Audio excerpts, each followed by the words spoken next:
You might have seen the whittlest shiver here or there, but I'll start some coffee. Coffee. That's what I'm talking about right there. Coffee. Blue coffee.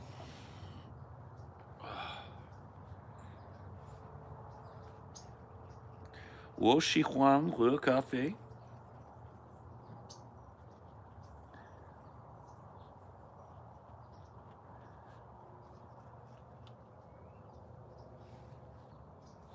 Yo, yo, yo, yo, yo, yo, yo.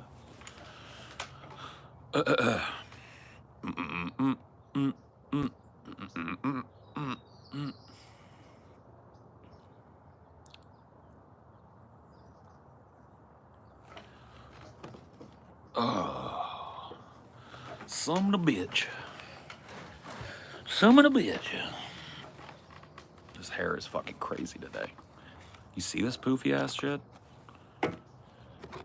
See this poodle ass shit on my head? Paulberry Fields forever.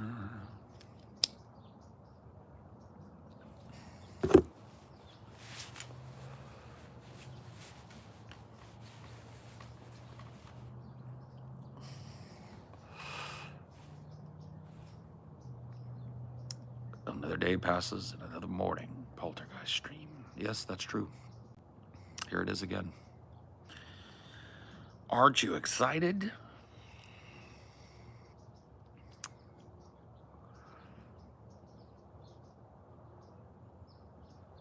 Dude, this hair is fucking wild.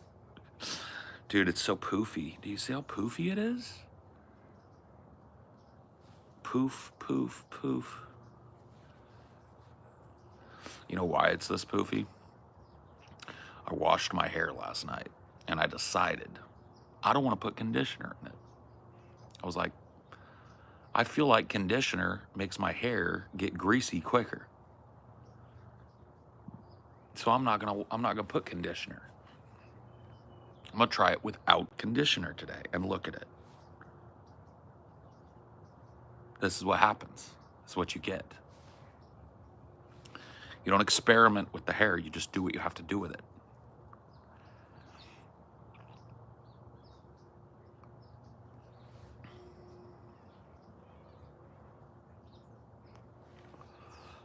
Use oil. I'm trying to keep my hair from getting all greasy. And you want me to put oil in it?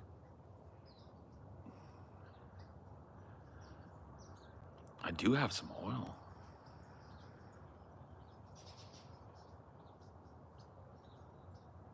You know what? What's the worst thing that could happen, right?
I think it helped. A very light dose of beard oil into the beard, and then the remnants into the hair. Look at that. We did it.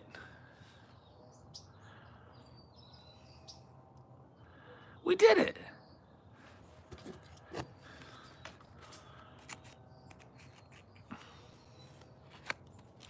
Subs only mode, subs only mode. You guys gonna make me do it again today? Are the skibbities too skibbed?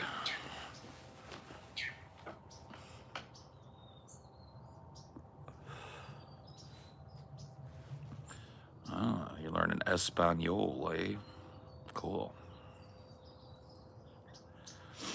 我喜欢喝咖啡.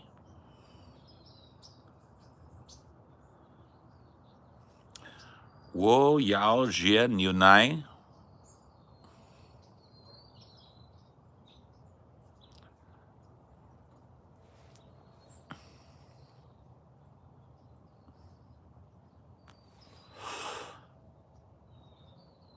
Yo soy una mujer. Yo bebo leche.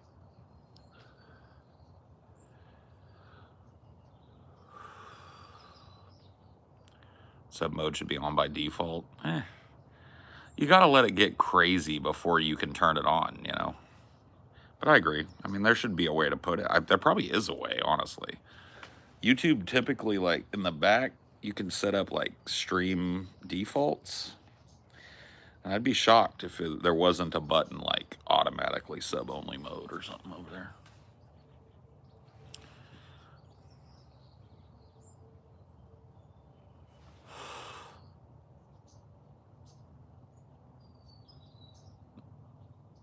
Yo.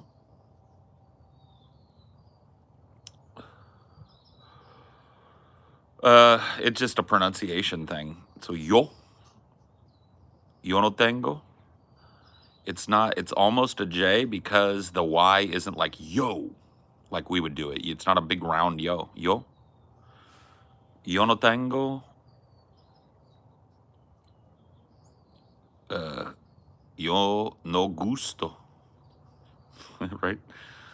It's not a hard Y. It's a little softer than the Y. Yeah. Yo. It's a little tough, yeah.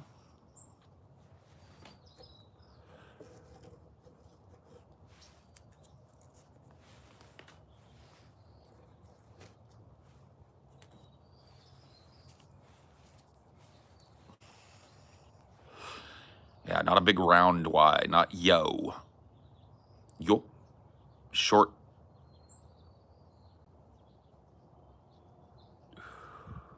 Me no spiky spiny. I'd love to learn another language, but I procrastinate a lot. You know. It's not for everybody. I find it really fun. I like talking to my wife in little Mandarin phrases and stuff.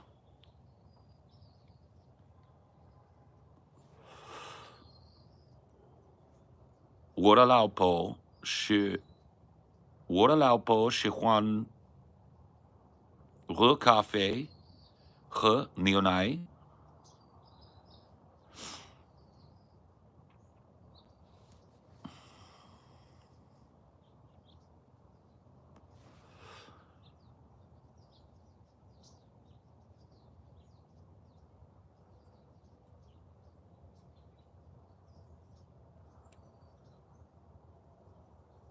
What about Babbel? I've never used it. I like Duolingo for that. That's the one I have experience with, so that's the one I like. That's the one I like.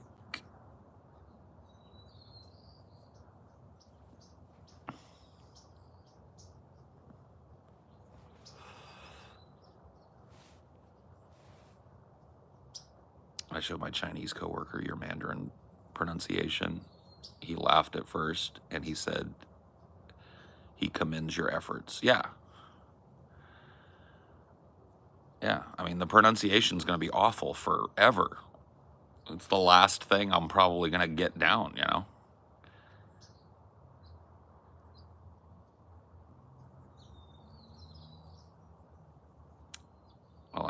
characters in Duolingo. Yeah, little character guys.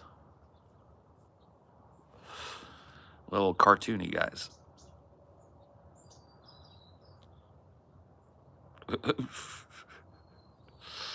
Dumbledore. Dude, I don't look like Dumbledore, dude. I look like an evil wizard today in my black fucking coat, dude. Come on. Dumbledore wouldn't. Dude, I look like I've got the dark mark on me, bro. Any Halloween plans? I don't know. I honestly don't know. My mom said she's doing a little thing that we could go by there, but she's not making anything I can eat. Like, it's like hot dogs and chili and stuff, a bunch of meat. So, I don't know.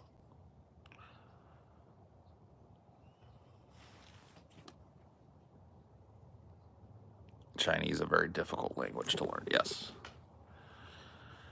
Right now, I'm happy that I could probably be understood in a very basic way by a Chinese native speaker on certain sentences and stuff. That's good for me. That's progress. And I can pick it up a little bit when I hear people, using Mandarin. I can pick up certain phrases and words.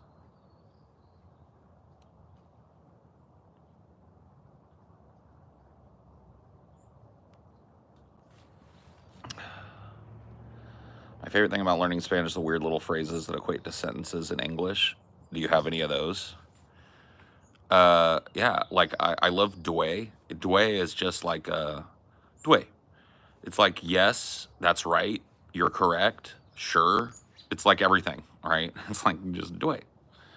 Just throw out a due. I like due.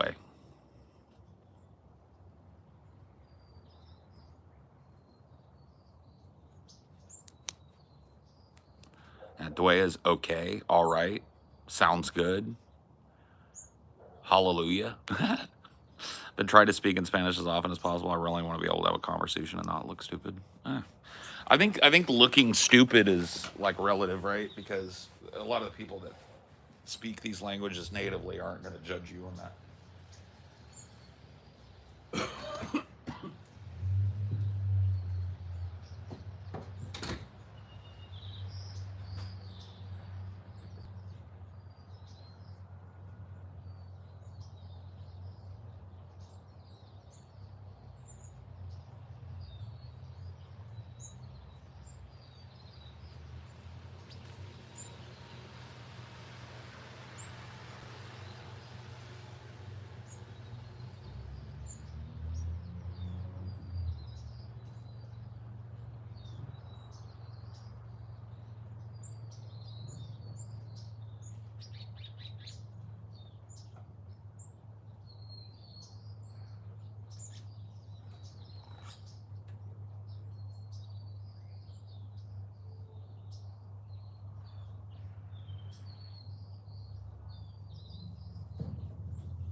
Shang, Le Cafe, Neo 9.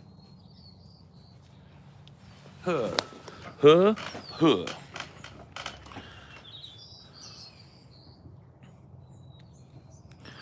Well, Shang is... No, that's it's an Chong Chong. X, yeah, it's an X and I. Shang. Whoa. Shang, Le Cafe, Neo 9. Gotta do the... You could be like, Wo Xiang He Ru Cafe He Nai Cha. Or Neo Nai. You do the drink and the and. Whoa. Whoa. That's a little much for me. I would like to drink coffee. Milk.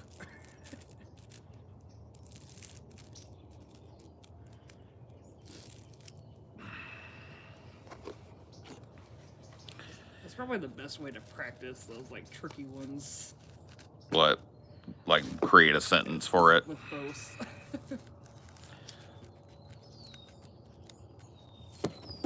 Huh? Those two things mean completely different things. Huh?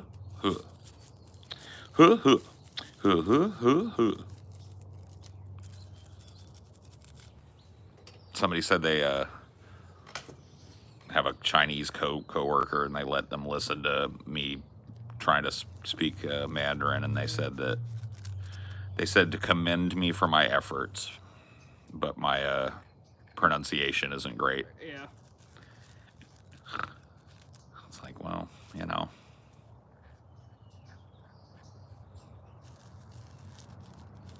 We're working on it. Slowly but surely, we're getting there.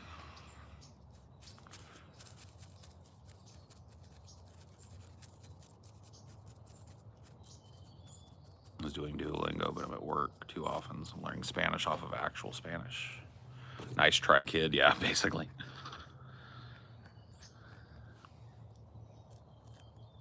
It's okay. I'm sure I could make fun of non-English speakers too, if I wanted to.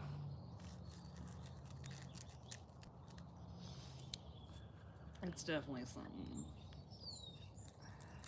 We get to like find someone that speaks Chinese natively, Discord or whatever. And fucking. That would be awesome, but then I'd probably have to find somebody and pay them to fucking do lessons and shit. Just like sit and talk with me for a few hours.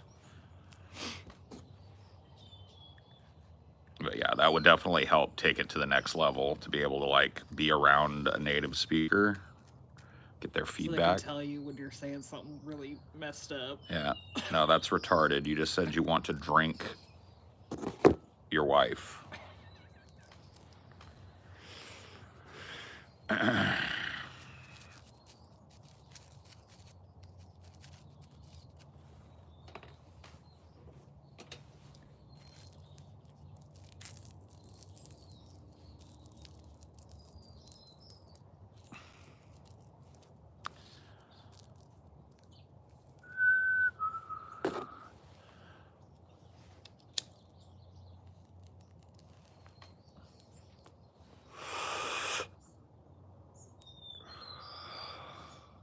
Wookiees? I don't know what this is again. I've lost track again. Where did my coffee go? Oh, it's over there.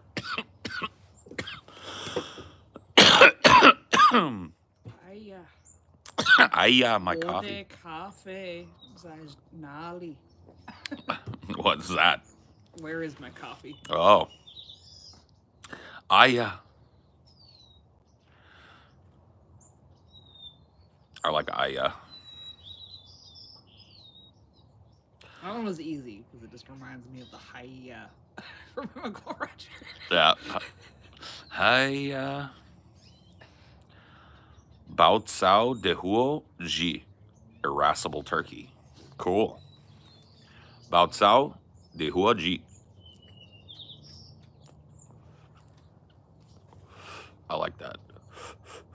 Like I try to focus on the little vowel symbols and stuff, but sometimes it feels like it makes more sense to think of it as the whole word. Pathetic move by asking that mod to do that. What? What are you even talking about, dude? Are you literally on your own planet having a conversation that nobody's having? What is going on?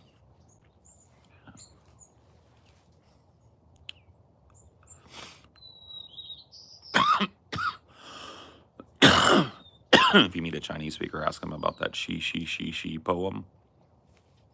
I've never heard it. Apparently it's like different ways of shit.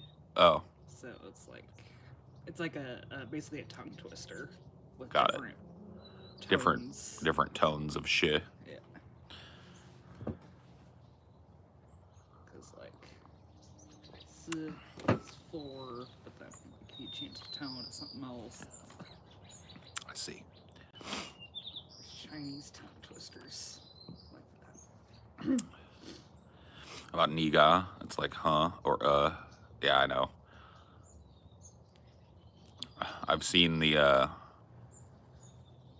like what you call it, TikToks about that. Chinese speakers and Korean speakers saying niga. I'm pretty sure in Chinese it just means you, or in Korean it just means you.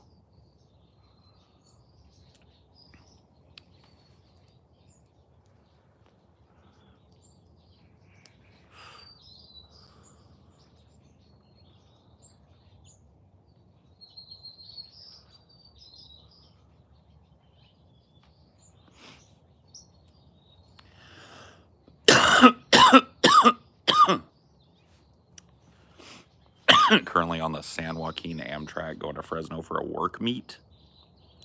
And I wish that there was something cool here for you to see other than that. I assume that like even the Forestier Gardens are closed now, I think.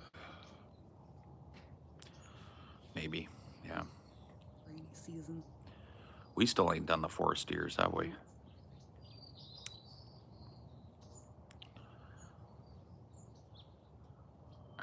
How are celebrating Halloween today? I don't know that I am. My mom invited me to come over to her place, but she listed off a gang of shit I don't eat. She's like, I'm making pigs in the blankets, and I'm making chili, and it's all meat. So I can't really eat anything if I go over there. Maybe candy. I could steal the fucking, you know, the trick-or-treater candy out of the bowl. But yeah, I don't think I'm all too interested in going doing Halloween stuff. I'm not a big Halloween guy anymore. I used to like it back when like trick-or-treating was a thing for me, like when I would trick-or-treat when I was a kid, and then I liked it in my 20s because I could scare trick-or-treaters. It was fun to like set up a little spooky thing to do to them before they got their candy. So I would do that. But now it's just like it's gotten to the point where people are fucking. I had a person throw his child at me one time. Or like push his child towards me. I was in the spooky mask and I put on these really big clothes and we stuffed newspaper inside of my shirt, you know, and like left it hanging out a little bit so I looked like a stuffed dummy, right? I was sitting like this on the porch. So I just looked like, oh, they put a mask and they stuffed some clothes or whatever, you know, haha. This dude was walking up with his hands on his daughter's shoulders.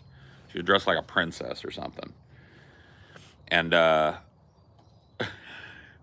didn't want to scare her, right? And he was looking at me like he was suspicious whether or not I was going to. And so she started getting candy at the door, right? My mom came out, oh, happy Halloween, giving her candy. And the dude's kind of glanced back at me and I was like, I just shook my head no, like I'm not gonna scare her. I was trying to let him know that like I'm not gonna go after your kid. He flipped the fuck. He went, whoa! Shoved her. She like fell into my lap and he sprinted halfway down the walkway. I was like, okay, all right, well, I might be getting in a fight now. He was fine with it. How do you come back from that? You don't. You really don't. I showed when I was afraid. I shoved my kid in between me and the throat. Yeah, dude. Man, dude, that fucking instinct just kicked in, bro. It's like, you're not getting to me unless you get through this. I was trying to let him know. And like some of the parents would recognize what I was and they would come up and be like, and I'd be like, you know, I'd give them the, you know, or whatever. So they'd know that I wasn't gonna, I'm not trying to like make a little kid cry. I'm waiting for those little skibbities. Little teenagers. Yeah. I'm waiting for the skibs. I'm waiting for the broccoli tops to pop up. But you can't even do that now, bro. You can't even do it now. There's like too many parents. In neighborhoods like this, there's a chance that hardly anybody fucking trick-or-treats. Like, so much trunk-or-treating has replaced, like, neighborhood trick-or-treating that there's a good chance that, like, we're gonna leave our lights off and stuff tonight because we're not getting no candy for nobody, but there's a good chance that it doesn't even matter. Yeah. You remember when we were at that apartment in Louisiana? The only person that came was like 3 days later. A kid's like, "Can I have some candy?" Yeah. It's like, okay. I would just gave it all to them. Like, all right. Yeah, it was sad. It was really sad. Yeah, I was all jazzed because we lived in an apartment complex that had tons of kids. You know, they were just little families living everywhere. And so I went and got a couple big old bags of candy in a big bowl and I had it sitting there and not one knock all night, dude. Not one knock. It sucked. It was sad. I was like, I'm never doing this again, bro. Like, this is just like invitation to depression for Paul's ego.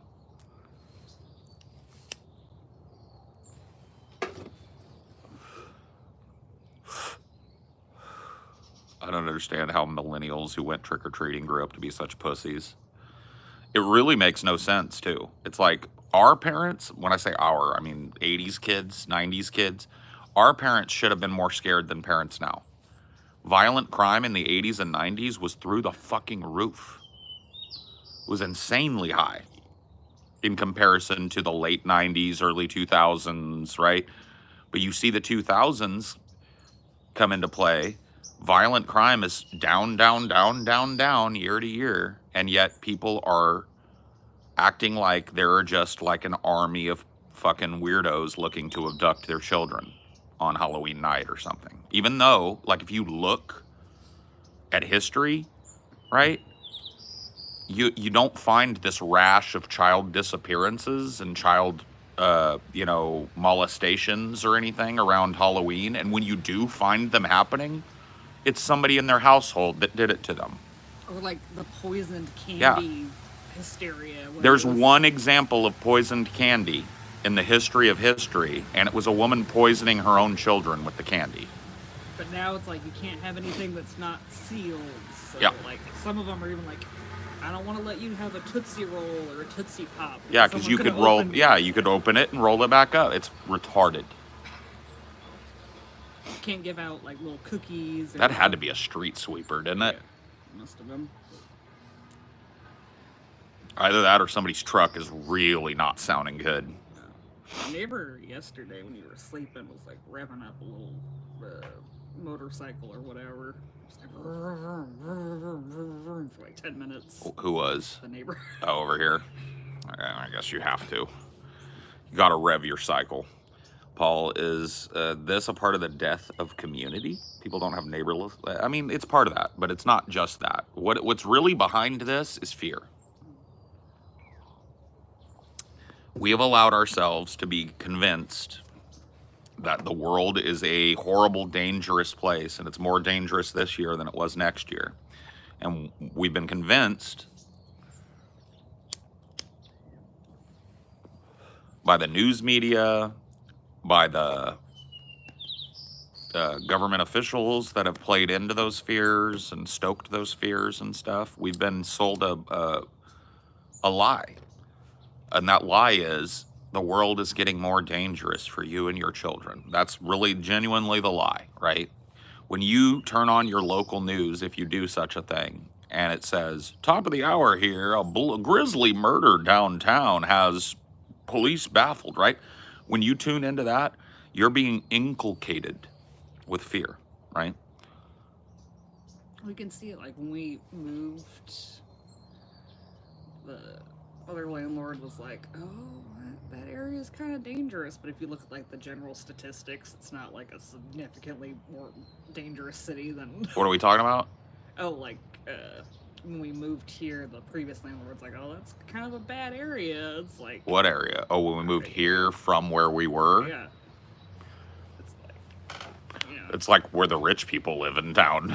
It's like big giant estates out there and shit. I don't know what she's talking about. But yeah, no, people just don't know. People are afraid of the neighborhood next to them.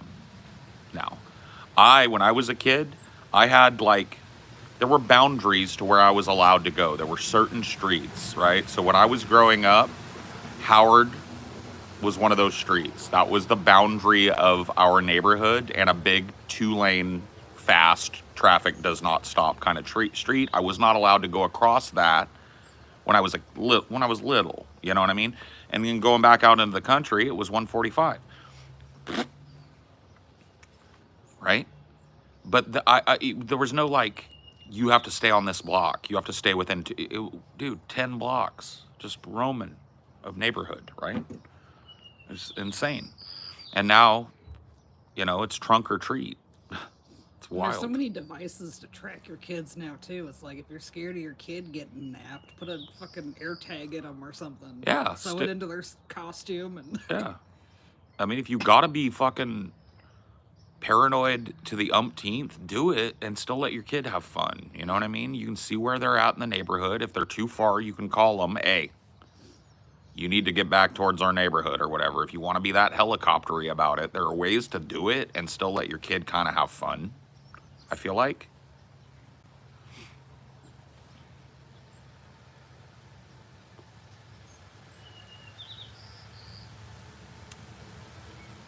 Do you think it was the kid leash that started it? Oh my God, who knows? But yeah, I mean, I remember. I feel like they were originally developed for like really autistic kids that just can't be Maybe. in public, and then more people started using them just cause. Yeah, just put your child on a leash like a dog. I don't know, man. I don't know about the repercussions. I don't know how much of my independence was gained as a result of my Halloween escapades. I'm not trying to put that much portent on it. It just makes it like not an attractive holiday to me at all. Like, it's not fun anymore. It's just, I really genuinely can feel the last time I sat at, and the last time I really passed out candy all night was years ago, probably like 7 or 8 years ago at my mom's house. And the fucking mag lights were out, and every group of kids had 3 parents with them that are eyeballing you as soon as you opened your door, and just the vibes of it, the paranoia kills the whole point of the holiday for me. Like, the whole point of the holiday is like, whoa, we're gonna go do fucking pranks, and it's a night where kids get to go off the leash a little bit. That's why I always liked it. That's when I was a kid, that's why I enjoyed Halloween. And then when I got into my adulthood and got to the age where you're not going to be dressing up, that's why I liked handing out candies. Yeah, were you just never into like the adult Halloween parties where you all dress up in sexy costumes and shit? Not really. Here's the problem that I've always had with those, right? At a party, at a certain point, you're going to want to get comfortable. And most Halloween costumes, it's just horrible. Having paint all over your face, fake blood. It's just like, at some point, about halfway through the night, I end up wanting to just go wash off and put on normal clothes. I've been to a few fun, like, costume parties and stuff, but it just ain't my thing, man. Yeah, if you're wearing a big mask, it's like, how long are you actually keeping that on at the party? You know what I mean? I just gave some kids sweets and tried to converse with their parents, and they looked at me like I was a talking cat. Yeah, I mean, it's a weird world out there, bro. It's a weird-ass world out there. I think the whole, like, constant crime coverage, coupled with this new kind of true crime obsession and one angle of that being these like pedo hunters and stuff like that. I think that those things have created like an environment of paranoia that I just can't, I can't even, like, you know, I don't have kids. I can't even put myself in that headspace with them. Like, to think about I have to go with my 8-year-old. You know, I can't just tell them, hey, you stay in the neighborhood, you can go a few blocks over, you don't cross the street. We're in a suburban ass neighborhood. Right. I feel like if we had kids that were like 8 or something, Yeah. we'd probably be like, you know, go down the street and back or whatever. Yeah. Like, I don't know, 8, 9, it's like, it's a big ass neighborhood. Go. don't go to the street, just stay by the houses. Yeah, go, stay on the sidewalk and go. Just make sure you know how to get back. Keep your phone on you or whatever. Go, have fun. That's what it would be. I wouldn't be like binoculars, mag lights.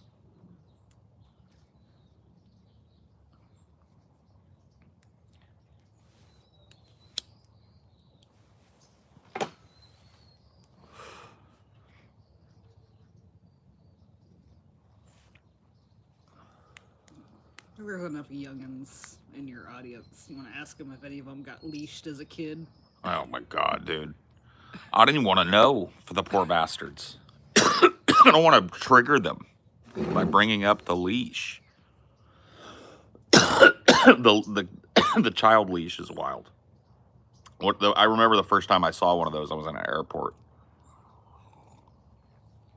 And I must have just cut a fucking real picture. My mouth just wide open, just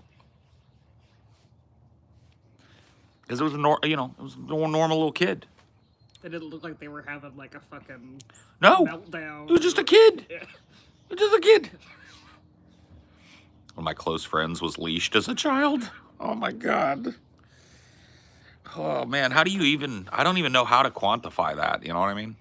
Yeah, leash. You put a harness on your child, you clip a leash on it. They try to make it all cutesy, like Yeah. it's a little They make backpack. Yeah, Dora the Explorer or whatever, but it's a leash. Yeah, an actual leash. This was probably the early 2000s, the first time I saw it, and I was like, all right.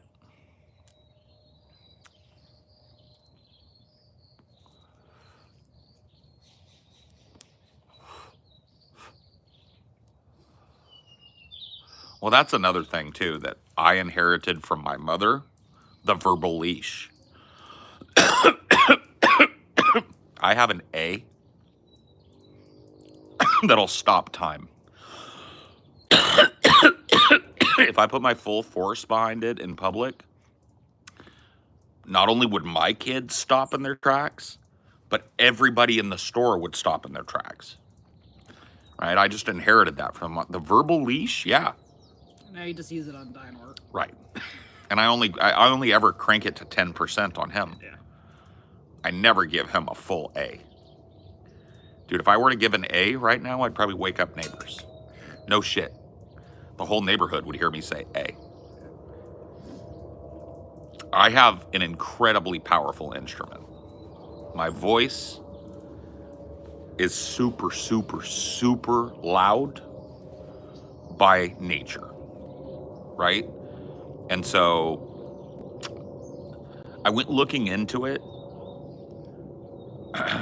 in terms of like voice, because like you can have a deep voice and not a resonant voice, and you can have a high-pitched voice but an incredibly resonant high-pitched voice, right? My voice is less deep than it is resonant. And so I have an incredible control over my diaphragm, and my vocal cords are trained for extreme, or like not trained, I guess, made for loudness, for peak loudness. And so I started looking into it a little bit based on my heritage as I know it. And one of the things that I found was, amongst Nordic people, a loud voice is a huge part of ocean navigation in a time before radio communication and shit like that, right? if you're pulling up to a shoreline, according to your calculations, but it's foggy, right? You don't have GPS. There's a great scene in a movie that shows this, right? The 13th Warrior, when they land up in the north, they know that they're near land because they've done their calculations, but it's socked in fog. And so there's a dude at the head of the ship who says, "Oh, dead," right? And this is to alert somebody on the shore that there's a ship that needs to be guided in, right? And so having a voice that will carry across long, flat stretches of water or distance. Yeah, if you've ever been like across the shore from like a super flat body of water, you can hear a bunch of shit from the other side. Oh, it's an amplifier. Yeah. You can like have whole conversations with people all the way across a lake, and you can barely see them. Well, like when I lived on the river, like you could hear, like they do concerts on the other side, you could hear it like crystal clear just because the water was so flat. Yeah.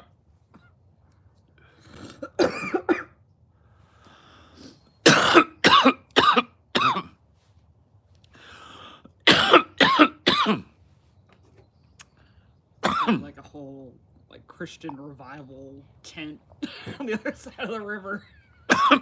Yeah.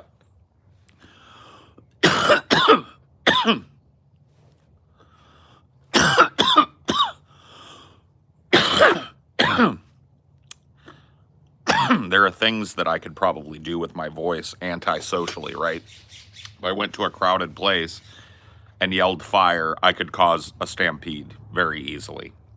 I could use my voice to interrupt people very, very well. Like if you're on a stage with a little lav mic on and you got a little PA amp helping people hear what you're saying, I could be louder than you on the PA. So maybe that's what I need to do.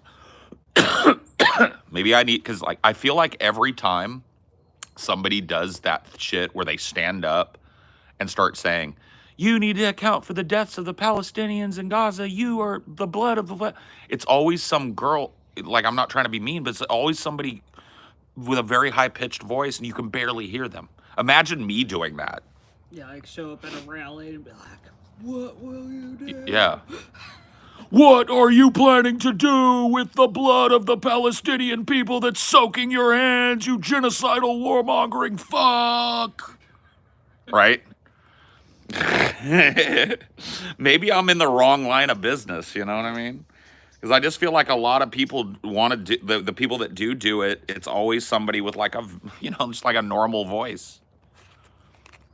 You can hear they're yelling, but you can't hear what, Besides, like someone puzzling through the footage afterwards to add captions or something. Yeah. Trying to remember the name of this metal band. There's this metal band. The guy that sings in it is named Alex the Terrible. And he has this gimmick that he does where with a certain song, I can't remember the name of the song either, when he's playing live, he has the whole audience chill out. He's like, give me quiet. Right? And he throws the mic down and his band is still being amplified. And they play the opening riff to his song, and then he screams the opening scream with no mic to the giant auditorium, and you can hear him all the way in the back. It's fucking nuts. People go crazy for it. Slaughter to Prevail. There you go. That's the name. Yeah. Not necessarily my favorite shit in the world to listen to, but that is stunning when he does that. And Paul's not capping. No cap. Like no I can hear caparino him pepperino. From one side of the house all the way to the other side of the house. When I'm just talking in what I consider to be my normal speaking voice. Yeah, or on the show, right. Especially. Like, I have to go outside if I want to not hear what Paul's saying during the show. Yeah. Yeah.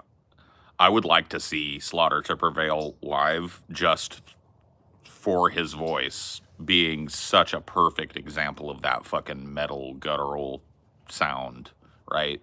Like, even if I don't necessarily listen to that type of shit, I appreciate it at its highest level, and that dude has got to be up near the top right now. I mean, what an instrument.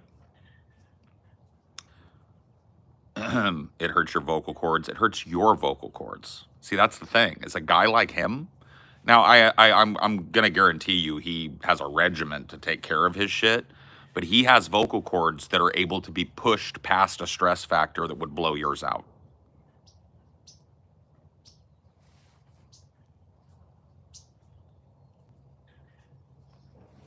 Everyone's, especially performers, that can have some weird shit. Like, I'm sure Frankie Valli's vocal cords are unique in some way. Oh, To yeah. be able to do falsetto as long as he did. Yeah. Oh yeah. If you were to look at like Whitney Houston's vocal cords, right? She was just an alien when it came to her ability for pitch control, right?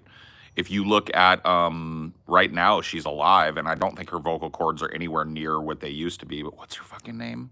Dream lover, come rescue me, take me up. You know who she is. I need you so desperate. She can sing that like real super, but it's like fucking basically like a bird screeching. Mariah Carey. Mariah Carey. I guarantee you, if you were to like do 3D modeling of her vocal cords and stuff via some fucking, you know, whatever, what do they call that? An MRI, and then you do like some, her shit would be way different, right? My shit would be way different.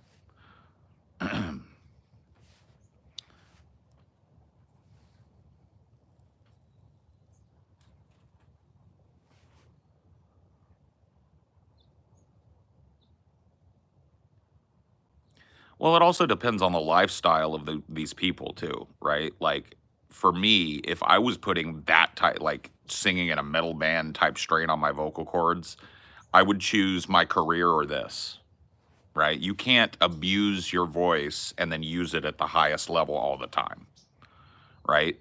You can access it, but like for me, I'm out of shape with having to do that. I haven't had to do theater voice in a long time.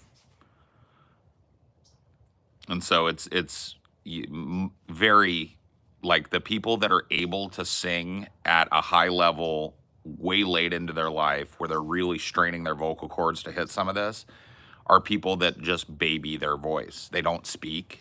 A lot of people, like prior to a concert or whatever, won't speak for days to preserve their voice, preserve their ability to strain those vocal cords to the max to get that sound for their live performance, right? There's a whole thing. It's an instrument.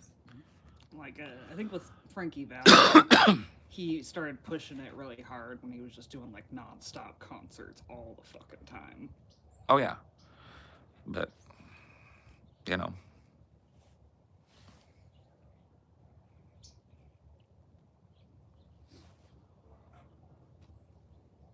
Would you say that, like, rap and hip-hop is softer on it than some other styles? Depends on the rapper. Yeah. Right? Like, some rappers are almost like muting it on purpose. Yeah. So it's like, you know, they're Well, that's a real. different kind of strain when you do like It whispery is. shit. It is. You're absolutely right. But like a lot of this close miking now lets dudes that have this delivery style that's like, you know what I mean? And it just comes out. I'm of a bean. I'm of a lean. And you could hear the stress in their voice trying to make it quiet and whispery, right? And that's cool. I'm not shitting on it. But it depends on the rapper, right? Then on the other end of that spectrum, I would look at somebody like Busta Rhymes, especially back in the day, who he basically just yelled, you know, I got that freak neck shit to make you break your neck. Woo-ha! I got you all in check. I mean, he's just all the way up. DMX, yeah. Where my dog's at? That dude, you could just hear it in his voice. He's just like, You'd hear the black and milds and the screaming.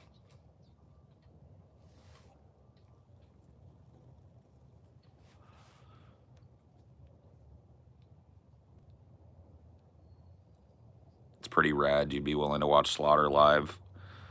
Bro, here's the thing. I'm a mosh guy, but I'm way better at the edge of the pit, man, because I'm a safety guy. I don't want to, look, I'm not looking to get myself hurt in the pit anymore. I used to go get in the pit and shit, and I've, done that. But now I like being near the pit because I think it's cool and because I'm a real safe guy. I know when to jump in, pick somebody up, slow people down, help somebody back up or push them back towards the pit and not let them fall into the crowd to get stepped on, that sort of thing. I'm a good guy to have at the periphery of the pit. I'm a good pit warden now. All right, I've done my time in the pit. But that being said, if I am going to hurt myself, I want to do a wall of death one time. I've never done a wall of death. I've never done it.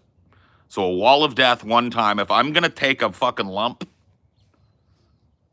it's going to have to be something more than just a mosh, okay? It's going to have to be the wall of death. When I did my first concert, they were trying to do a crowd surf, but like the people in front of us were all like pussied out, and there was like a huge gap. Like the dad of the girl I was going with I had to like run in and like basically hold her all by himself to fucking. What the fuck, dude? Yeah. Someone's crowd surfing, you don't just go like, woo! Wasn't that at like a Perry Farrell concert? No, this was the AWOL Nation part of it. It was an AWOL Nation followed by Jane's Addiction. Someone was crowd surfing during AWOL Nation, and there was a bunch of pussies. Someone had to step in and just like literally pick someone up by themselves. Dude, the last time I did pit warden was at fucking Mastodon. I swear to God, man, I told my girlfriend at the time who I was there with, I was like, let me know if somebody's, because like women at concerts when they smash and stuff, like people, they're creeps. People will grope.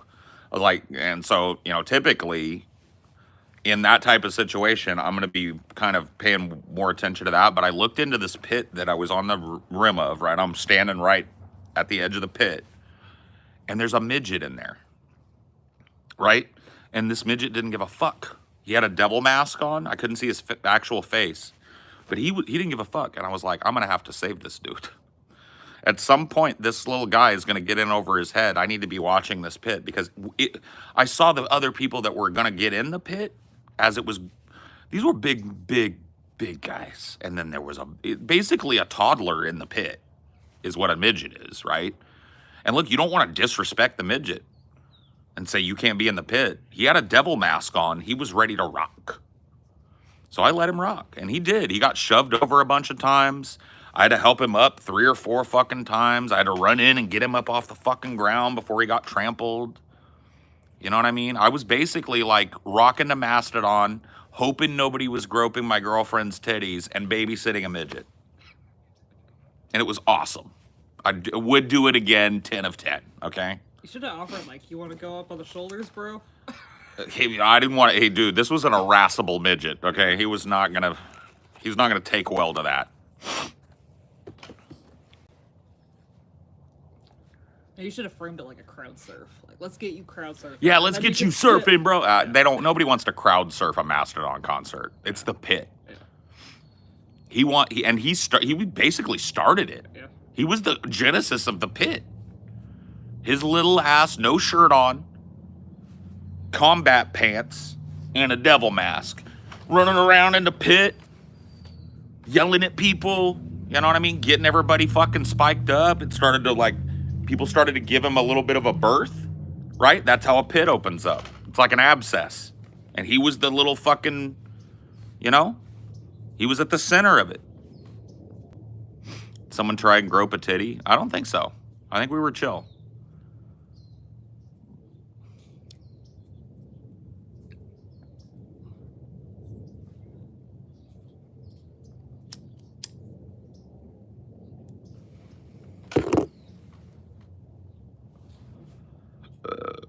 Excuse me.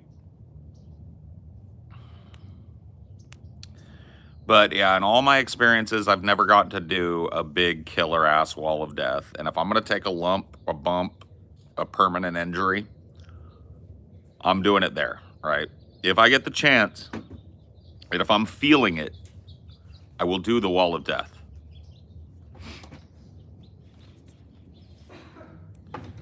But that's it.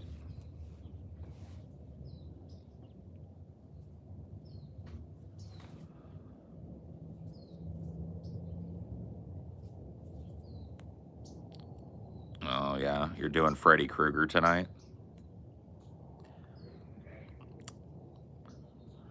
I don't know, Spino. I don't think Jesus would approve of you dressing up like a guy who kills and molests children. It doesn't seem very Christ-like. I gotta say, I'm disappointed in you as a Christian. But, you know, you do what you want. Hate the sin, love the sinner. You know what they say.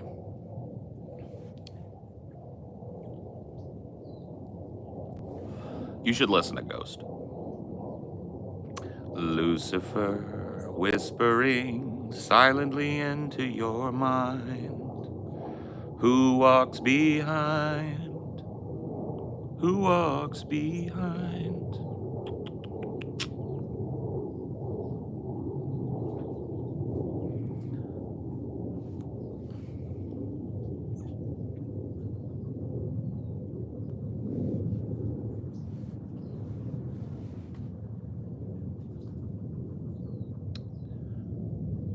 Yeah, Ghost is cool.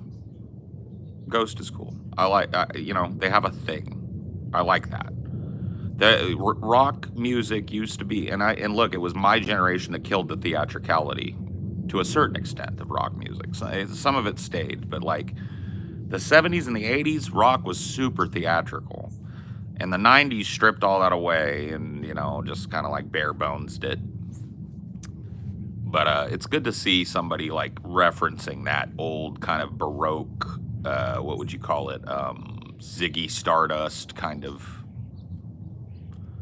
thing, glam thing.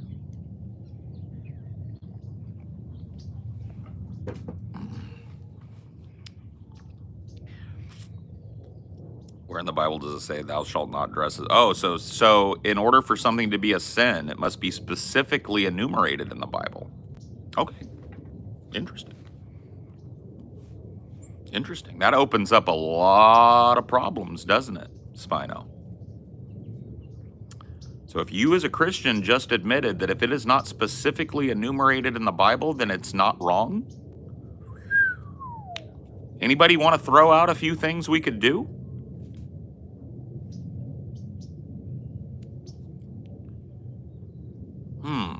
Let's think about what we could do.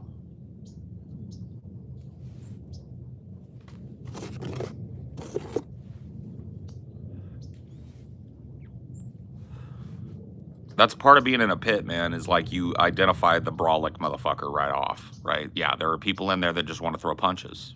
They just want to knock you on your ass. You got to know who they are. You got to be willing to receive that or not, right? Every pit's got one or two.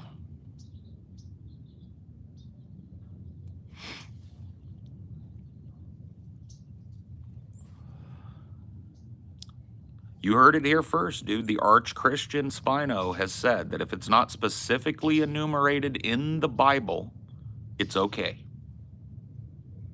Damn, son. Man, your contemplation of your spiritual life's about as deep as a puddle, ain't it, Spino? Can we be real for a second? It's about as deep as a puddle, ain't it, Spino? Not that deep. Shallow as fuck.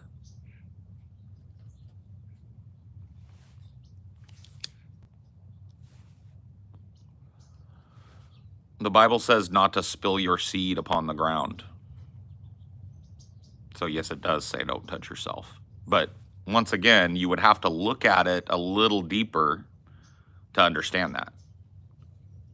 You'd have to understand what thou shalt not spill your seed upon the ground means. You know what I mean? Puddle shallow. So basically, you're one of these people that needed a certainty in their life, and you wrapped yourself in a moral rectitude of Christianity, but you have not taken the time to learn it.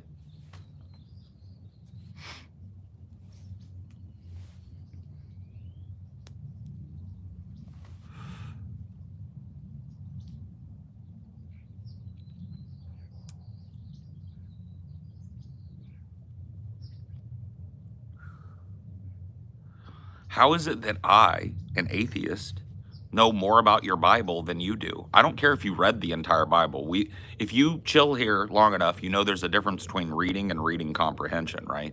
For you to just be wrong and say the Bible says nothing about masturbation, right, shows your infinite, the fact that you read it but didn't comprehend anything. You didn't retain it. And probably about 10% of it you actually fucking absorbed, right? You just were wrong. The Bible says, thou shalt not spill your seed upon the ground. That's masturbation. So the Bible says you shouldn't touch yourself. No, I believe he's read it. I just don't believe he comprehended it. I think he went through and went, thee, thou, thy, begat, begat, begat, and he couldn't fucking name 5 things in the Bible. He's been wrong twice already. He's already made the proclamation that if it's not specifically enumerated in the Bible, it's okay, right? And he thinks that it's okay to jerk off, according to the Bible. So he didn't comprehend the Bible. He just read it.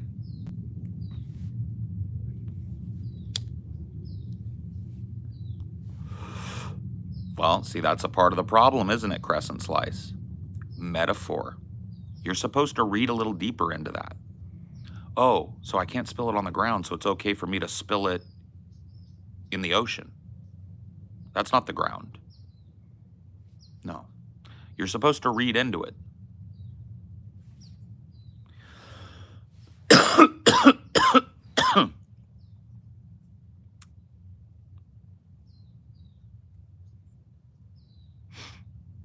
This channel just dunking on people who have faith seems miserable. Oh, well, get out, bitch.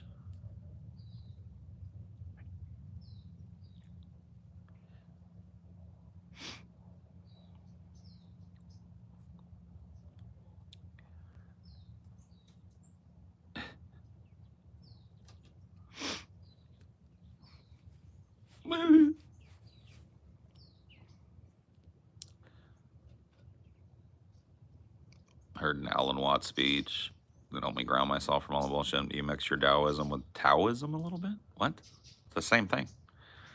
Taoism and Taoism are the same thing. It's just a westernized pronunciation. Right? So Tao is what you're talking about. But it's pronounced Tao. Right? And so the westernized spelling of it, and you'll see it referenced as D-A-O, but it's actually T-A-O.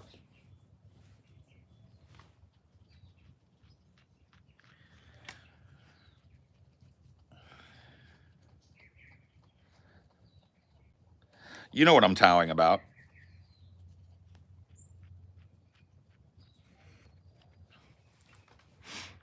Do you mix your Taoism with your Taoism? I feel like that was some sort of turd trying to catch me in a contradiction or something.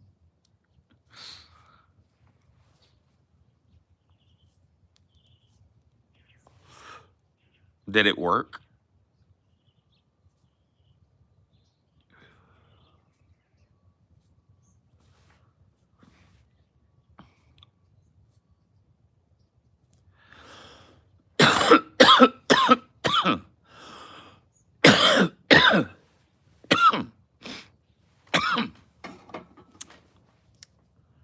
Woosah!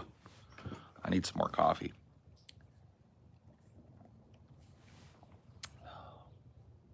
There needs to be more coffee.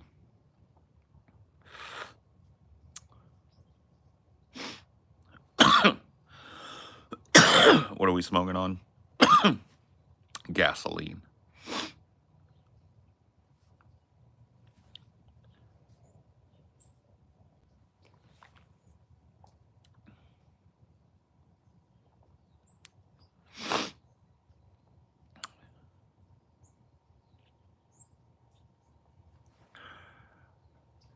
The Dow Jones, yeah. Well, when I first started looking into it, I wasn't sure what the pronunciation was, and I said Dow this, Dow that, right? And then I said Tao. I was like, oh, let me go read the book. Oh, it's the Tao Te Ching. Okay. Well, it's actually the Tao Te Ching. Just a pronunciation thing. It doesn't really change the intent, right? The verse you mentioned is from a story where a dude slept with his brother's wife back in the OT days. You were expected to have a family with your brother's wife if your brother's passed. Yeah. Okay. And?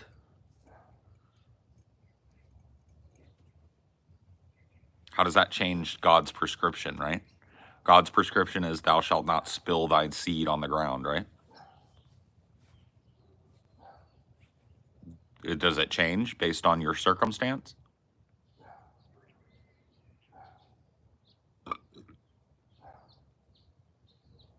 So in your mind, the only way that that matters is if you're about to spill your seed in your brother's wife. That's what you think that's in the Bible for. That specific enumerated instance. You don't read any other moral lesson into that.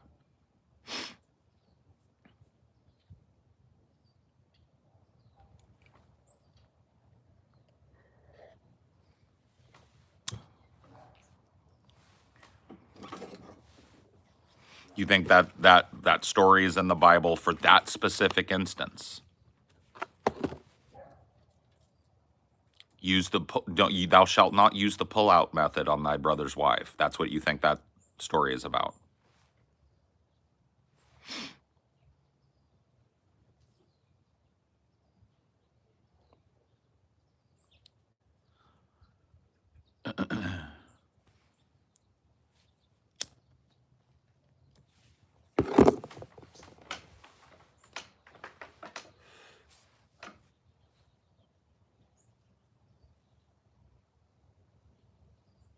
That had to be one of the dumbest interpretations of that I've heard. Welcome to fucking baby Christianity. Welcome to being a baby Christian who thinks they're a fucking biblical expert because they, quote, read the Bible, right? Want to come in and talk about it all the time because they, quote, read the Bible.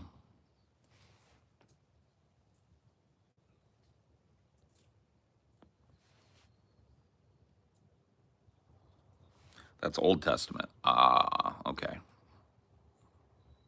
Got it. You're one of those. Gotcha.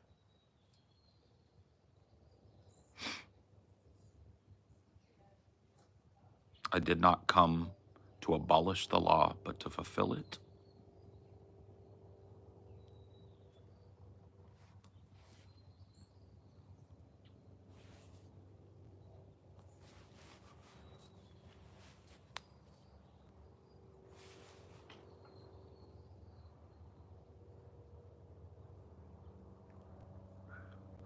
Was literally just typing that, Paul. It's because you and I seem to have comprehended the Bible, whereas we're talking to a person that has read it one time. Right. And sin is now doing the things that Jesus took a wound for, right? Right? He came so that you didn't have to suffer the punishment of original sin. But as a Christian, you are to follow in his footsteps, right? And he never sinned, right? Did we actually read the Bible, Spino? Or are we full of shit?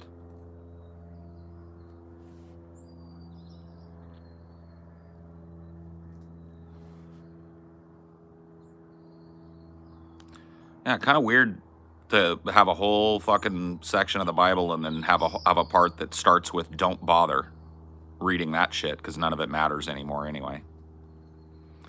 Of course, that's not how most modern Christians look at the Bible, but it is a convenient excuse when they find themselves hemmed up by something in the Old Testament.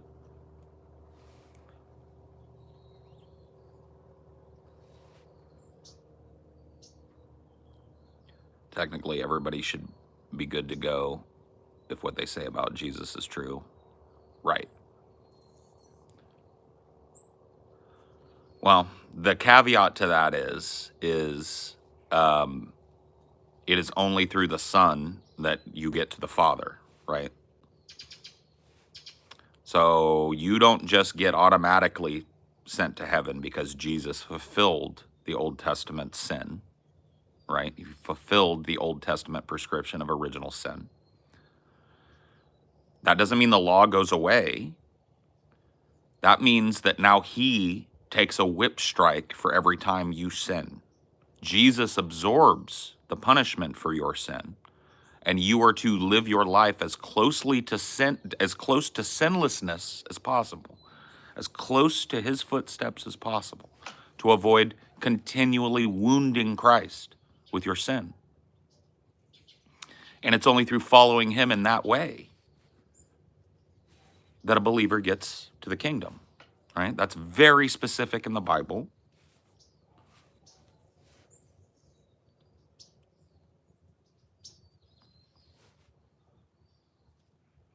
Old Testament was about Jews. Jesus was the king of the Jews. Jesus was a Jew.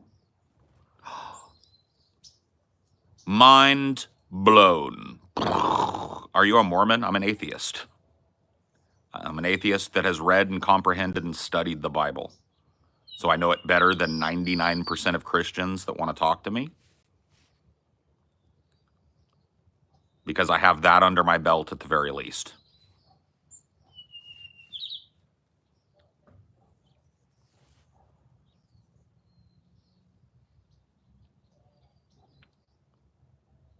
Atheist or agnostic, that's a false dichotomy. I am both atheist and agnostic. I would call myself an agnostic atheist, right? Agnosticism deals with your ability to know, right? I cannot know for sure, for an absolute certainty, that there is no God in the universe. I can't look under every rock. I can't uproot every weird plant on every weird planet and look underneath it and see if there's a worm god living in there, right? I cannot know. Agnostic. Atheism or theism have to deal with belief. Knowing and belief are two different things. I know a lot of people think that knowing and belief are synonyms, but they're actually two different distinct things.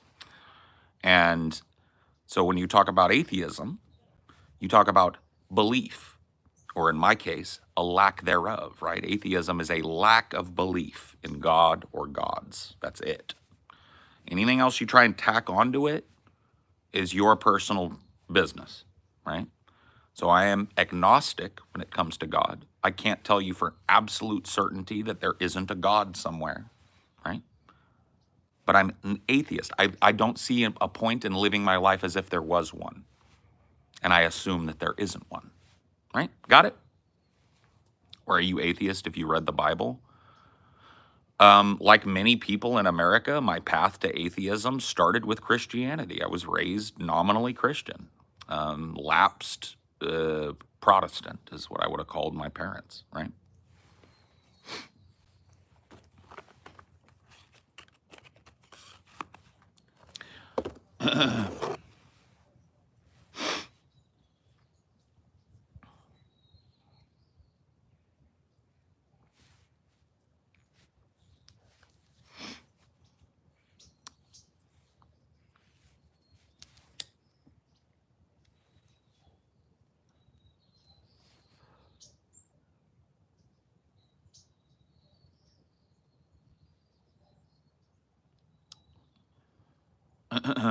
God will not be mocked. Okay. Well, I've mocked him quite a few times, and he's sat there like a little bitch and took it. I've read the Gospels several times. Oh, God, look out. Okay, never mind, Spinal. You know what, dude? I apologize, dude. I apologize. I didn't know that we were dealing with a Rhodes Scholar. Oh my God. Oh, see, I've destroyed my own cigarette in repentance for you, Spino. Please, forgive me.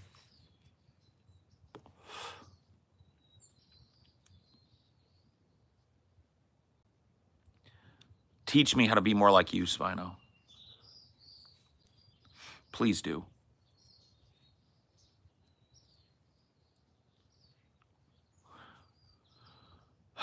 What about Gnostic Christianity? What about it?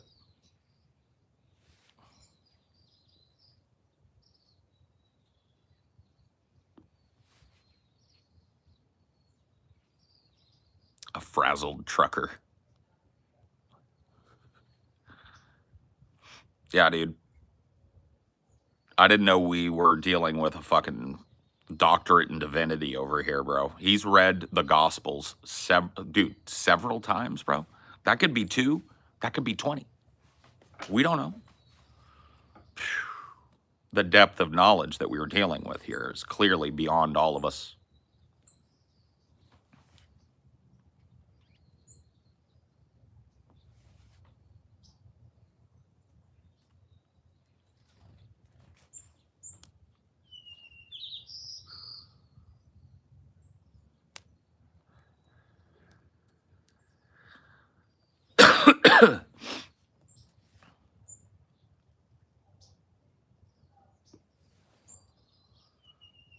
I mean, you'd think you'd prefer for people to follow the teachings of Jesus, right? So the teachings of Jesus do not, like, oh my God, dude, how do I have to explain this to you, bro?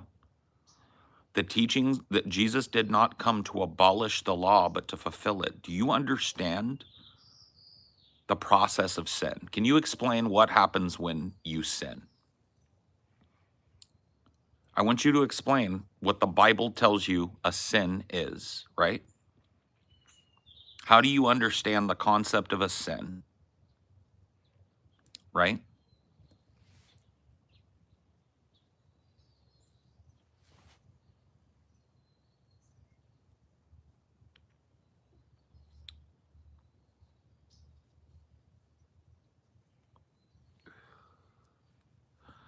Get Michael Napoleone out here. He's huffing that galaxy gas.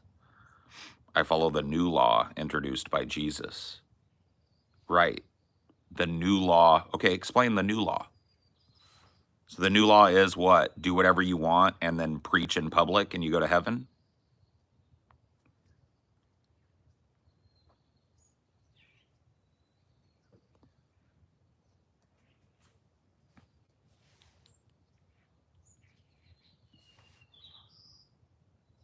No wonder they think Kamala is going to change things when she openly said she wouldn't be different than Biden. It's all belief. It's all vibes, dude. It's all vibes these days.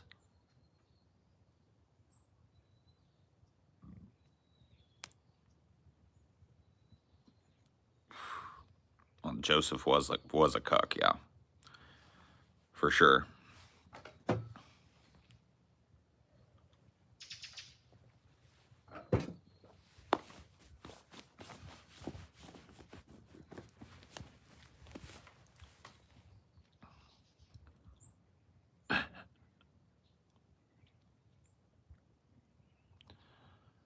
What's on your shirt? It's Pink Floyd.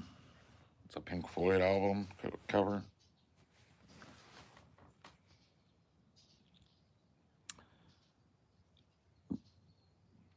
I'd bet God rubbed it in his face too. I mean, he never got to forget about it. Cucked by God. You'd have to have a female lead singer and like a male bassist, Mary and Joseph, right? That'd be awesome. And then like the lead guitarist is God and he's always like grinding on Mary and the bassist is like, you know what I mean? That would be good.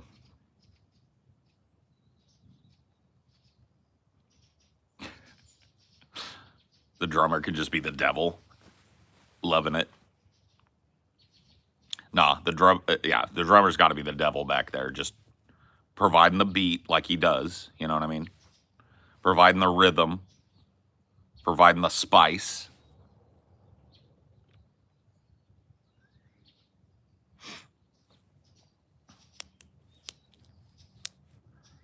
That would be pretty lit. Yeah, we should put it together, dude. Cucked by God, man. Let's get it. Let's make the band happen. I gotta be in there somewhere though. Oh. Give me this. Give me this. Give me that. Give me this.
This motherfucker said the Book of Mormon. We're not even having this conversation, dude. Ban him.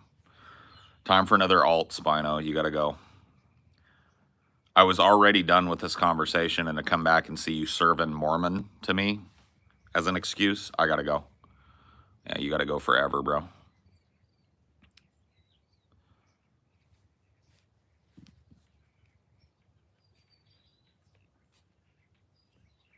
Oh, man. Yeehaw. What a stupid time waster of a fucking conversation. What is wrong with me? I just talked to Spino. All right, he's permabanned, okay? Let it be known, okay? What a waste of fucking energy and time. Oh my God, pearls before swine, bro. Legit. You want some Bible? Pearls before swine, bro. I just cast pearls before swine. I wasted my whole fucking morning doing it. Oh my God, what a nightmare. What a fucking nightmare, bro.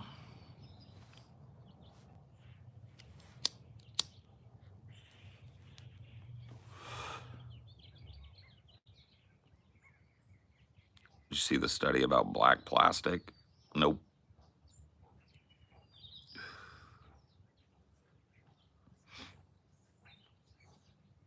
Dude, can you guys believe after all this shit, they're still together?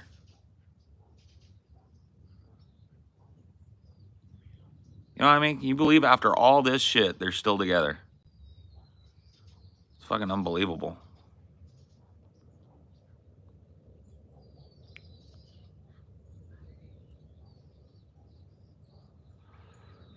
Unbelievable.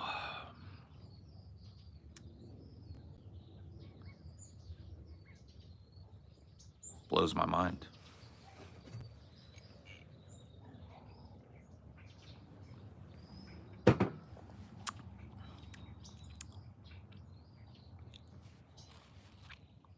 Not even a nibble.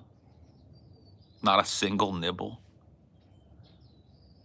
This chat is too well trained. I'm going to try and get TJ with that one. Unless he's listening right now. He might be listening. But that's a Ligma that I'm going to try and get TJ with. You got to drop it apropos of nothing, right? In the middle of a thought. Right? Exactly, Abby. Exactly. It's what you're baiting. Is the who? Right? You say, can you believe after all this shit they're still together?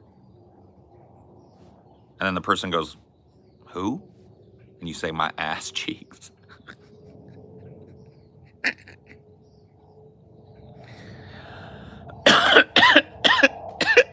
I'm gonna get him.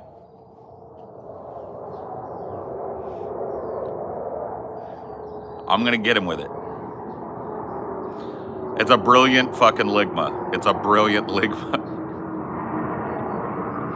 After all this shit, they're still together. Jesus Christ.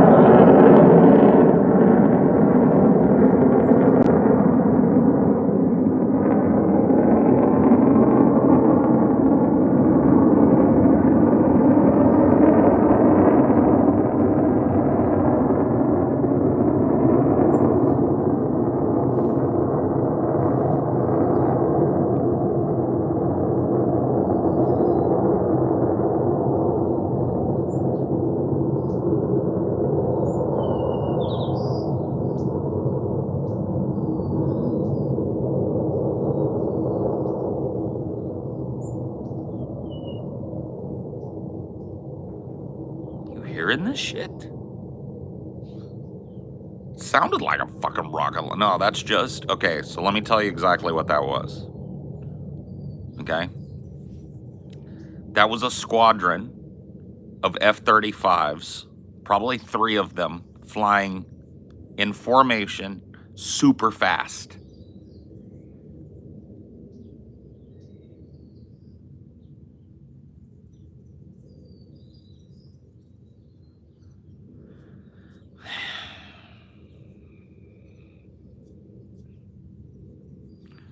Shit's about to get wild, guys.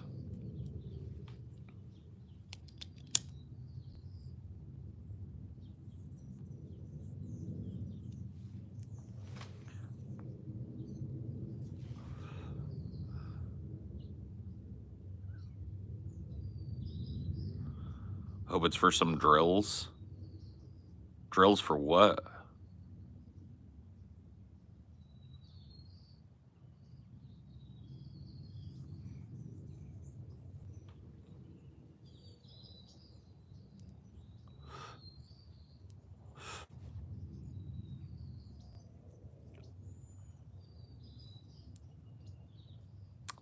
Well, I live like 80 miles from Lemoore NAS, which is, to my knowledge, the largest naval air station on the West Coast.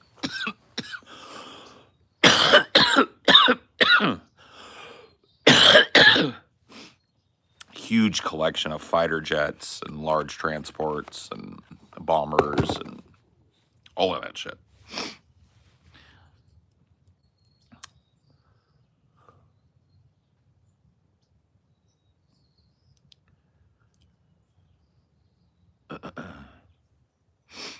The flames are all long gone, but the pain lingers on.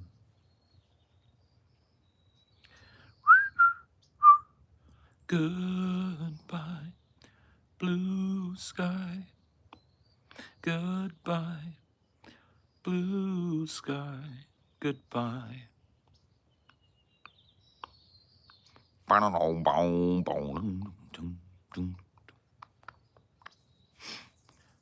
Do they fly those new Ligmas out of that air station? Ligmas? What's Ligma?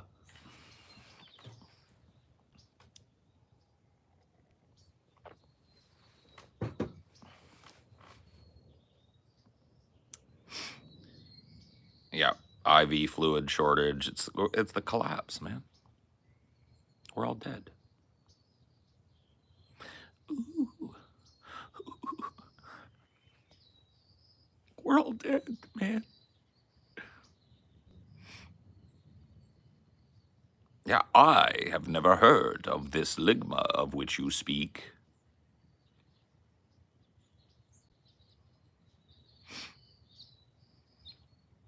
Go on the way of the dude. The dude.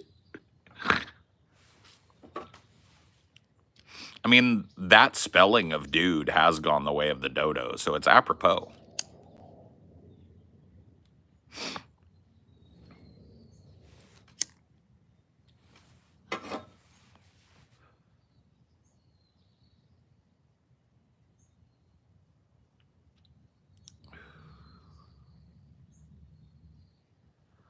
Poor dodos. You know they're trying to bring the dodo back? We covered it a few months ago. India has like put this whole island as a reserve, and they're gonna bring back the dodo and put the dodo on that island.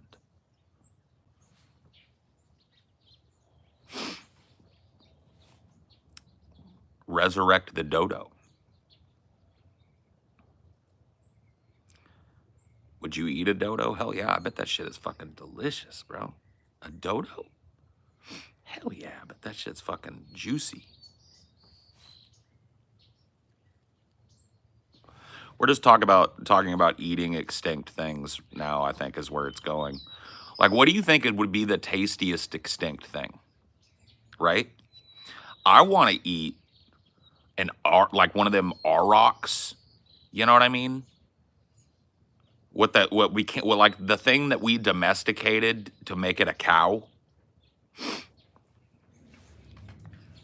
And hear me out, bro. I've eaten bison. Right? And that's like a very rare, very extinct meat. You know what I mean? And it's closer to the earth. It's not a domesticated meat, right? I'm talking about that aurochs, that giant aurochs that we tamed before that, grilled aurochs. I bet that was fire. I don't think about mammoth, though, because, dude, elephant probably ain't that delicious, and mammoth is just hairy-ass elephant, bro. I don't hear about a whole lot of people talking about how delicious it is to eat elephant. You know what I mean? I don't think elephant is a particularly delicious meat. Okay? And all a mammoth is a big giant hairy elephant. Nah, because that's all oceany and shit, man. Get it out. I don't want no ocean thing. Man, I'm not a seafood guy. Unless it's like maybe a trilobite, though. Bet if you cooked up a trilobite, that shit would be pretty fucking dank. I like shellfish.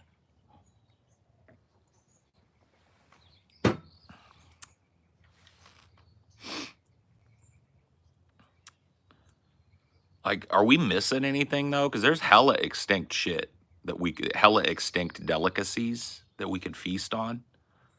What about, like, giant, like that giant eagle that was, like, twice the size of, like, a condor? What about that, but it's egg? That would be a feast. You have to imagine, right? You get its egg. That has to be dude,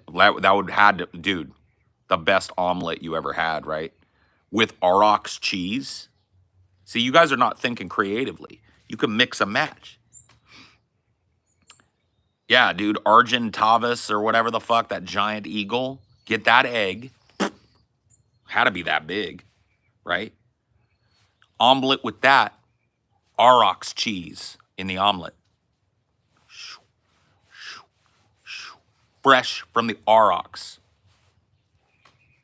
Mix that in there, right? Right? Now you're thinking.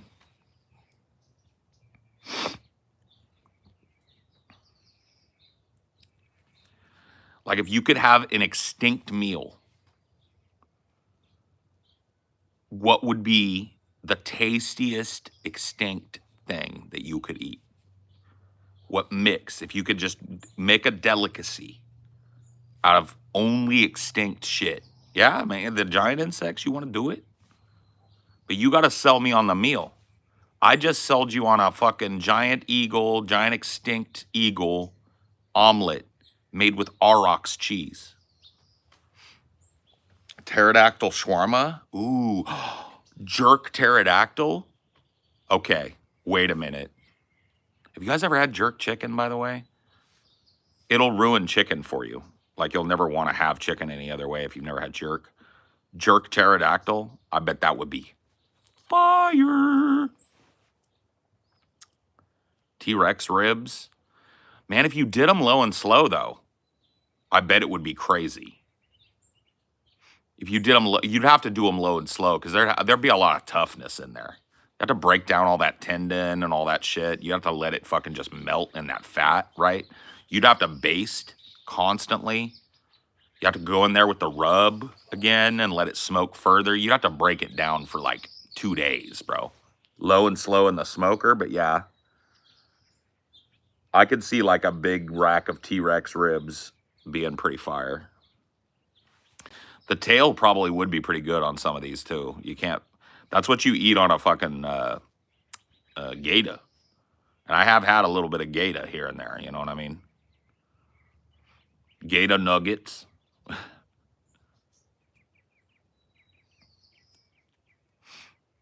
Roasted dodo with rosemary, lemon, and Yukon mashed potatoes. See, but there's only one extinct thing in that. You got to get more extinct, dude. If I'm going to the extinct grill, right, and all you're offering is dodo with a bunch of shit on the side that I can already get, you know what I mean? That's why my omelet is the king so far. Extinct eagle egg omelet, right? Giant eagle egg omelet with Aurochs cheese. Extinct cow cheese, right?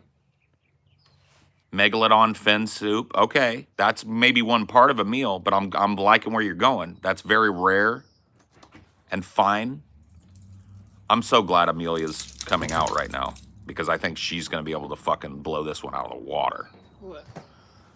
Right now we are talking about, and you're going to love this, I think. We want to make an extinct meal out of extinct meats and delicacies, right? Only.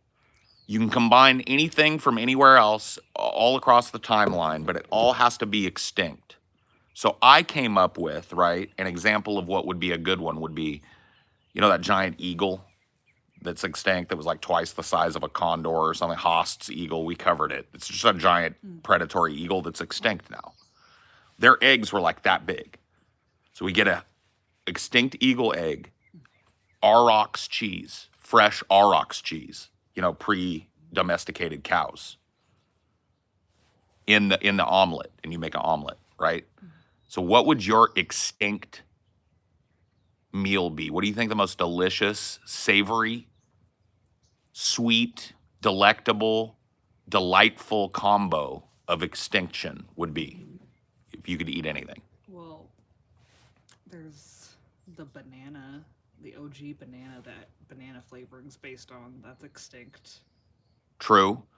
So like extinct. So that would be like part of the meal, maybe like extinct bananas Foster. Yeah. Oh, with the OG banana that you light it on fire. I'm liking that. So she's already landed on our dessert course, right there. Extinct bananas Foster. Brilliant. Okay, the OG banana, yeah. Blackened iguanodon fettuccine Alfredo. Oh shit, she's going crazy. With mammoth butter as the base of the roux, Parmesan cheese made out of giant sloth milk. That might be gross. And garlic bread made with flour sourced from extinct wheat. Okay, that's just cheating. That's just cheating. The Great Auk had tasty eggs that they would use for pudding. Yeah, the Great Auk was like just a big old flappy seabird, right? That they hunted out of extinction or hunted to extinction. It's like a big penguin, basically, but in the north.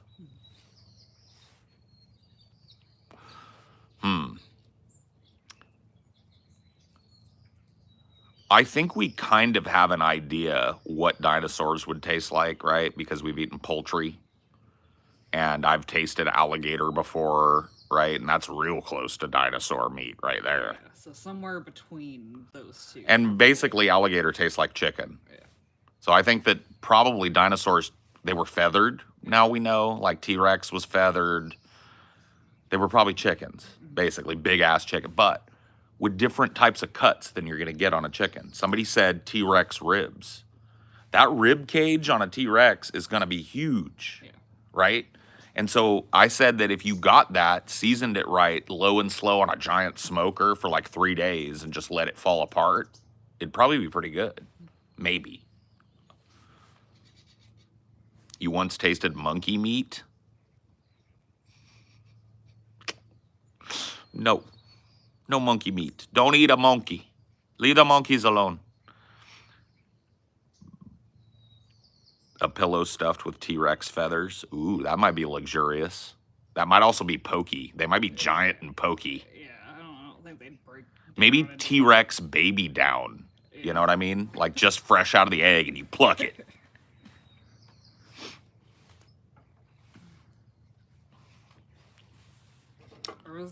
There was like a bunch of big extinct like whale shaped things.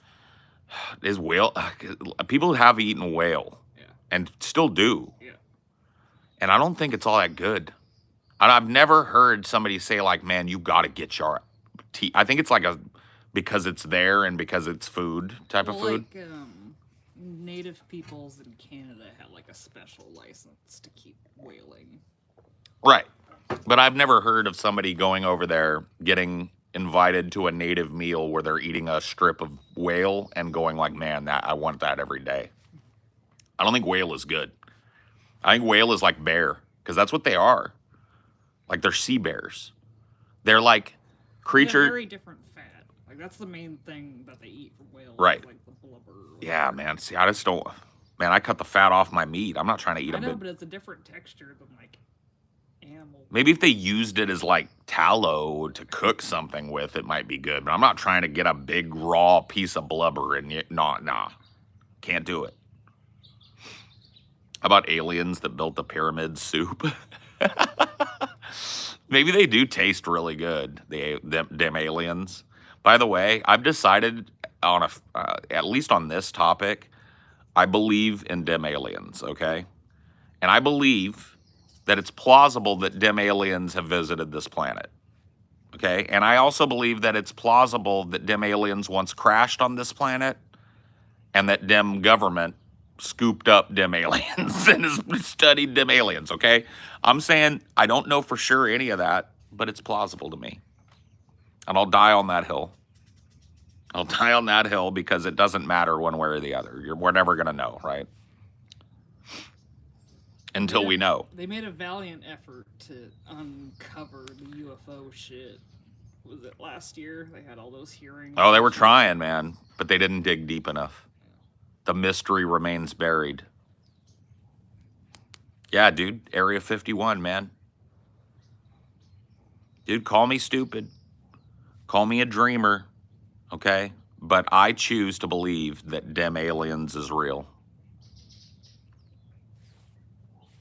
Planning on going to the pharmacy soon. Yeah? I think you were out of something. Yeah. Right. One of my Yeah. things. Is there anything else you want me to pick up there? I can't think of nothing, maybe. I think we're good.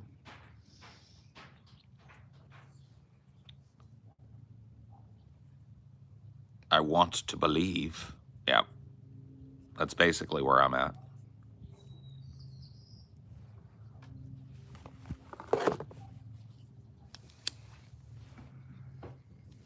Brian's already had his brekkie. Oh, yeah.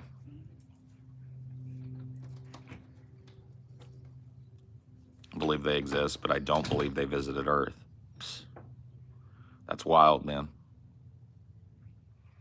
I mean, you can believe what you want, but that's wild, man. If them aliens exist, okay, they exist here. They've been here. They have set foot on this planet.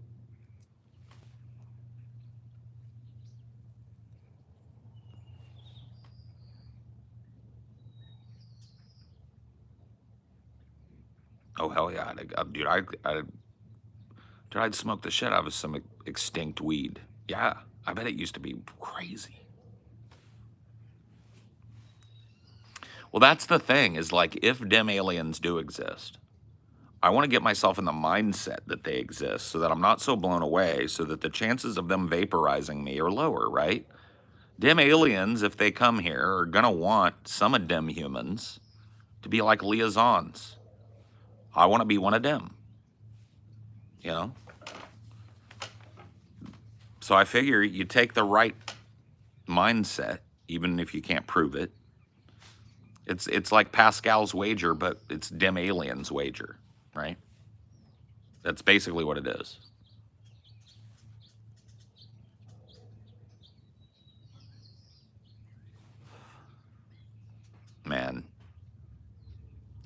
You 40K fans that are into the Imperium are such cucks, bro. Such cucks. Cuckolds to the corpse emperor. The corpse on a golden throne. What a bunch of losers.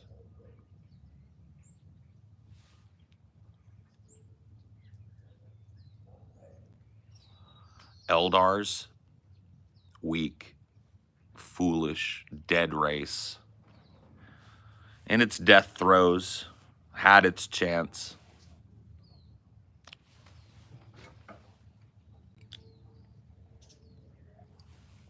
Only one force will remain when the Eldar wink out of existence, when the Imperium finally collapses under the weight of its own bureaucracy and hypocrisy, right? Only one force will remain.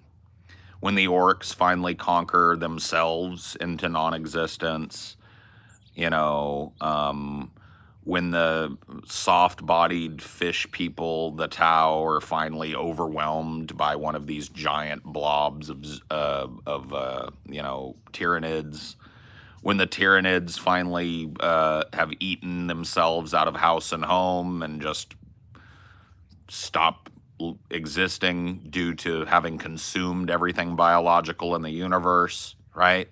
There will still be one force that remains. When the Necrons have finally turned to dust, when their tomb worlds have been uprooted by the forces of chaos and the Tyranids and all of the rest, right? When their technology winks out of existence, when they finally finish their long plunge to the dust from which they came, there will be one force that remains, okay? And you all know what it is. I don't need to tell you what it is, okay? Because I could get me in trouble. Let's just say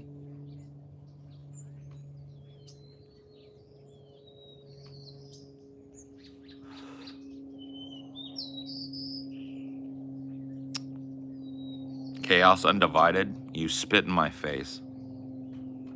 You spit in my face. Why would I give even an iota of my time to lesser forces? Think about it. Nurgle. What happens when there's nothing biological left and Nurgle's garden is void and barren?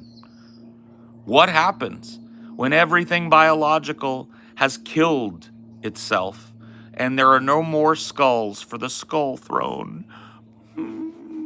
What happens, right? When there's nothing biological left, there's no drugs left, there's no music left because there's nobody left to play it. There's no sex left because there's nobody left to have it. What happens to poor Slaanesh?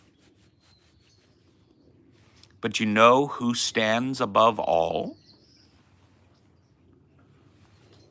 For that silence is the culmination of his great plan. The changer of ways, the transition from chaos to stillness and back to chaos, forever will be reigning over the rest of the galaxy.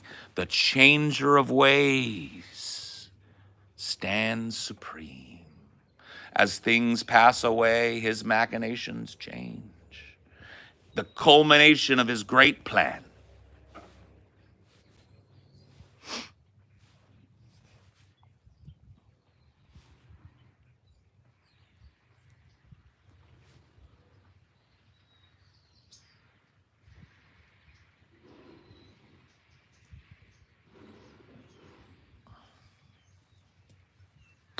No more skulls for the skull throne.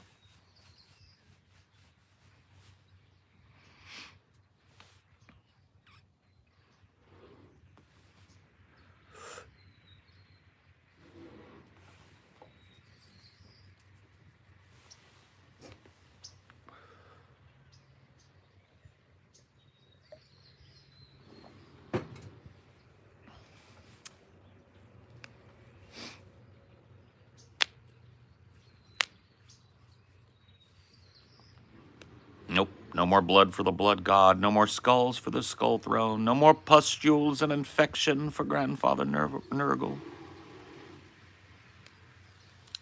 Nothing but his great plan. All right, I gotta